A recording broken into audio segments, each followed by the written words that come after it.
The coldest months of winter are just ahead. So the time to get to Burlington Coat Factory is now, where you'll find the largest selection of winter coats and jackets in the country. What every member of your family needs to keep warm no matter how cold it gets.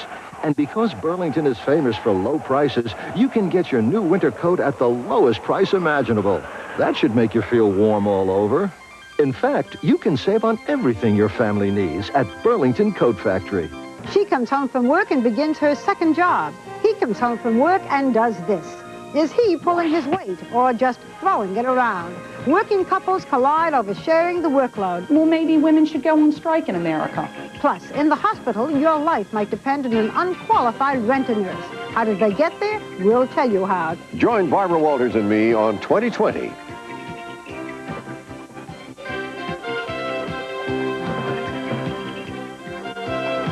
Crimes against women. Special reports start next week. From ABC, this is World News Tonight with Peter Jennings. Good evening. The country got a double dose of bad economic news today. The unemployment rate is up because thousands of people have been laid off. And the leading economic indicators, which are supposed to be a guide to what the economy will be like in 6 months, was down in September 0.1%. It's not a big number, but it is important politically as well as economically. And so was the unemployment rate, which is a sign of how the economy was performing in October. It went up 0.1% to 6.8%. Our economics editor, Stephen Ogg, reports tonight on what the numbers mean. There were big job losses last month in construction, manufacturing down the second month in a row, and retailing, where they're not hiring as many as they usually do for the Christmas season. There was significant growth in non-manufacturing jobs. The number of jobs and services grew by 100,000. This industry has shown marked growth over the last 6 months. But many who lose their jobs and find new ones are often forced to take pay cuts. Nancy Furman of New York lost her job as a financial project manager last July. She just got another job as a consultant. I've lowered my pay scale because I couldn't find a job in my pay scale at my level. I've also been looking at jobs on a lower level in hopes to get into a company so I could move up again. And Mark Cyphers, who has a wife and 3 children, was a pilot for Eastern Airlines making $700 a week flying 20 to 25 hours. Now he makes up to $600 a week driving a truck, but he has to work 60 hours to do it. The biggest change is we really don't save anything because we had adjusted our living to what I was making. The experiences of these two people are being repeated across the country as a result of massive job cuts by many of the nation's biggest companies, such as AT&T, IBM, Westinghouse, Allied Signal. For most workers, all this translates into lower incomes. I think that's why the consumer is on his back. It's not that there's a lack of confidence. It's not that they're saving for a future rainy day. It's that they just don't have very much income. So many consumers simply don't have the money to buy a home or a new car. That slows sales, keeps production down, and prevents the economy from growing. Stephen Ogg, ABC News, Washington. Economists and politicians pay more attention than most to the numbers. The politicians count votes, which is surely why the Democrats are in full cry on the subject of the economy today, why the Republicans are worried. Here's ABC's Jim Wooten. On the road again. In this country this time, the president was making the best of the latest bundle of economic statistics. Things really are looking up, he said. These things need to be in perspective. It doesn't help to tell someone that's out of work unemployment is 6.8%, and that's far lower than in recession times when I was vice president back in the 81, 82 days. But these days, in addition to the cold economy, Mr. Bush is facing lukewarm polls and Democrats in Congress heatedly blaming him and his cabinet for what's gone wrong in America. This is their government. They are in charge. This is George Bush's recession, plain and simple. I mean, these people are living in some kind of dream world, the Secretary of Labor and the Director of the Budget and the President himself, when they can make these kinds of statements. Democrats Sarbanes, Sasser, and Regal held forth on the Senate floor today, most of the afternoon, with charts and graphs, but not a kind word for the president's policies or his 2 vetoes of bills providing money for the jobless whose benefits have expired. An identical bill has snagged for the moment on how to pay for it, But the president may soon see it on his desk again, and there's some suggestion that he may sign it this time. Today, though, he was focusing on how good things look to him. I got to be careful I don't over-cheerlead on this economy, but I don't want to talk people into a further lack of confidence, because it's a good time to buy a house, frankly. And a good time to buy a car, too, he said. Fact is, though, most Americans are buying neither houses nor cars. They're saving their money to help get them through this recession that won't go away. Jim Wooten, ABC News, Capitol Hill. Still on the subject, the House and the Senate have finished work on a $291 billion defense spending bill. It has no new money for the B-2 stealth bomber. It allows women to fly in combat. And in a most unusual addition to a defense bill, it provides $1 billion in humanitarian aid for the Soviet Union. On Wall Street today, the Dow Jones Industrials lost about 13 points to close at 30.55. The trading was heavy. Still, for the week, stocks gained more than 50 points. We'll come back to the economy at the end of the broadcast when we pay a return visit to some of the children of poverty we met in Ohio last June. Also in the broadcast, San Francisco tries to save a neighborhood institution. And when we come back, the Madrid Peace Conference, Phase 1, our note. This is World News Tonight with Jennings. Brought to you by the Discover Car.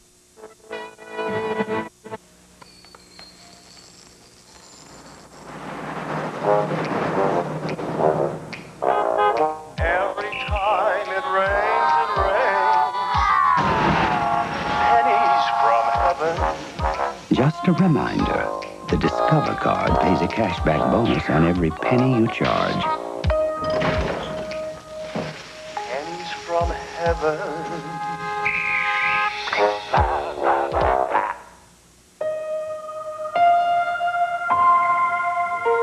It is one thing for a new car company to promise the highest standard of product quality, dealer service, and customer satisfaction. But quite another when Infiniti buyers agreed the promise was kept. It is a measure of performance, and happily, one that is also equaled on the road.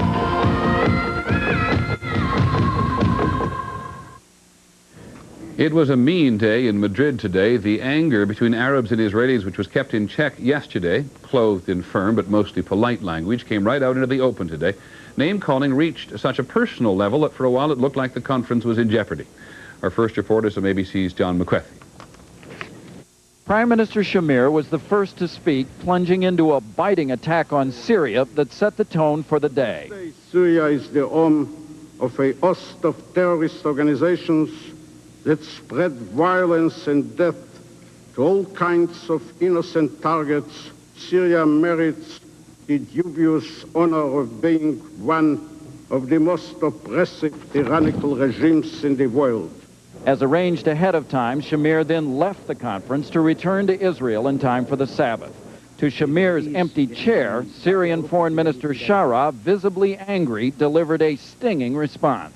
He accused Shamir of helping to murder a very senior UN official in 1948 when Shamir was part of the Israeli underground fighting to overthrow British rule of what was in Palestine. Shara held up a wanted poster with Shamir's picture on it as a young man. Wanted. It was distributed because he was wanted. He himself recognized that he was a terrorist and that he helped in the assassination of Count Bernadotte, the UN mediator in Palestine. He killed peace mediators. Then it was Baker's turn. He scolded the delegates for failing to make any positive gestures to smooth the way toward progress. He warned them that failing to take the next step to one-on-one talks because of bickering over where those talks would be was simply unacceptable. It would be very difficult to understand how a party could now refuse to attend bilateral negotiations simply because of a disagreement over the site of those negotiations. It is classic Baker. Force reluctant leaders to take another step by playing on their strong desire not to be labeled as the man that wrecked the peace process because he could not agree to some petty detail. John McQuethy, ABC News, Madrid. At that point, the mood in Madrid, which had been going up and down for several days, was down about as far as it could go. Mr. Baker was trying to arrange for at least one more meeting on Sunday between the Israelis and each of the Arab delegations. The Palestinians said yes, so did Israel and Jordan, but not Syria. ABC's Dean Reynolds on how the afternoon played out. They trooped out of the palace this afternoon, clearly uncertain of their next step. Would they stay in Madrid for at least one set of direct talks, or pack their bags and go home? Israel has agreed to a first meeting here on Sunday, but insists on an immediate shift thereafter to the Middle East. Why do we have to go around circling the globe looking for this city or that city? Why shouldn't we talk peace where peace is most needed? That position struck the Arabs as a trick, designed to avoid the direct talks Israel has claimed it has always wanted.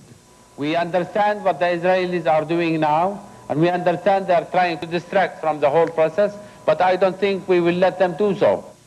In fact, diplomatic sources said the Israelis, after hearing some strong American arguments, may be more flexible than they sound, and might accept Washington as the next site, if only to keep the process alive. Sources say the Syrians remain the most difficult on all of this. They were saying today they would bolt, unless assured that the talks would continue here in Madrid and nowhere else. But at a meeting tonight, the other Arab delegates urged the Syrians to lower their political temperature and join them all at the table, at least on Sunday. After some additional American arm twisting, U.S. officials had the feeling tonight that in the end, the Syrians too will come along. It should be noted that the only thing the parties will talk about on Sunday, if they meet, is where they will meet next. And that could start this bewildering argument all over again. Dean Reynolds, ABC News, Madrid. In the Middle East itself today, planes bombed southern Lebanon again, an area where there are reportedly a number of bases belonging to the guerrilla group Hezbollah. No word on casualties. This is Israel's third attack this week. Still overseas, in the Russian Republic today, Boris Yeltsin's plans for radical economic reform were approved by the Republic's parliament. It means, among other things, that beginning next year, the government will no longer subsidize the price of food and most other consumer goods. In Africa, Kenneth Kaunda, the man who has ruled Zambia since it became independent 27 years ago, has been voted out of office. It was only after food riots last year that he agreed to let anyone run against him. The winner by a landslide, Frederick Chiluba, the country's most prominent labor leader. When we come back, the mayoralty race in Houston. Or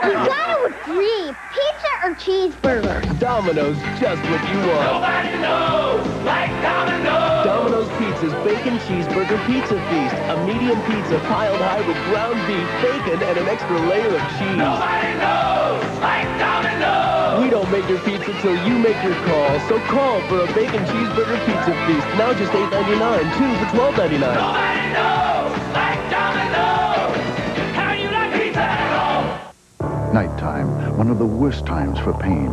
That's why you need new Ultra Strength Bengay with more pain relievers than we've ever had. Fast relief, muscle aches, and minor arthritis pain. With new Ultra Strength Bengay, you can say goodnight to your pain. Everybody needs some money sometime. Only Western Union can get money to over 16,000 locations in minutes. Nobody else even comes close. Western Union, the fastest way to send money. We'd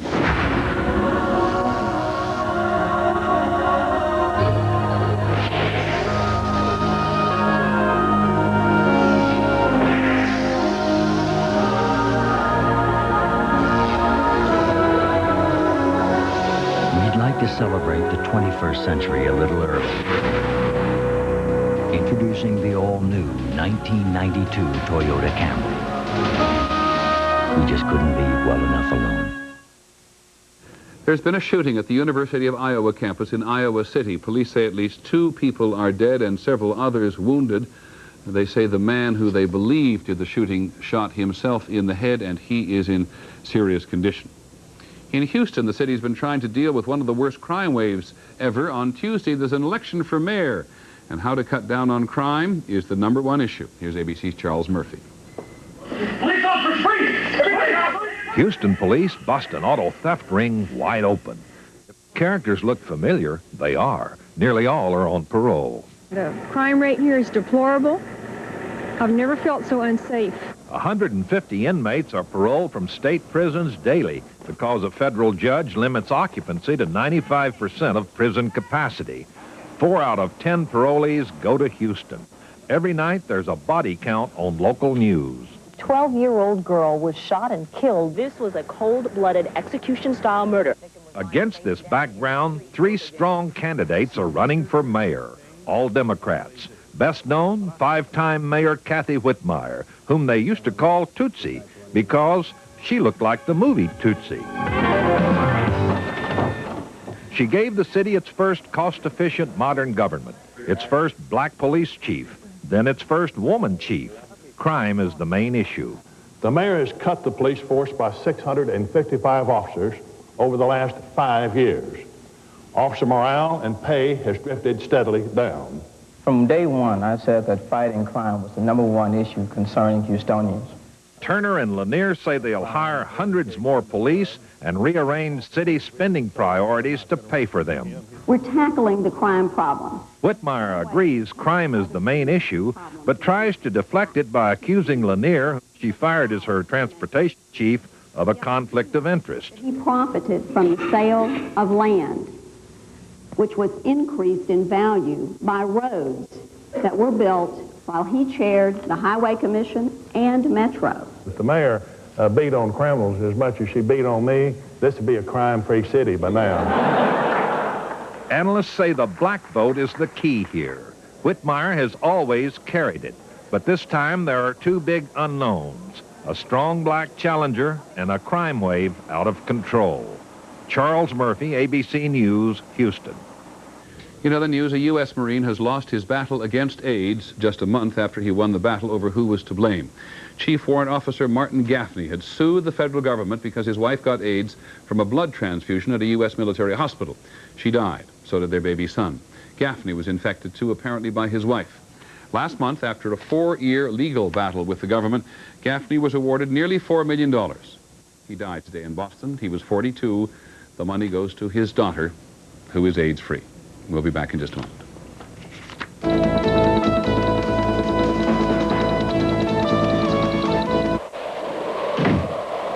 Oh, no. Ellen, I'm knocked out. Fetch Mommy. Fetch Mommy.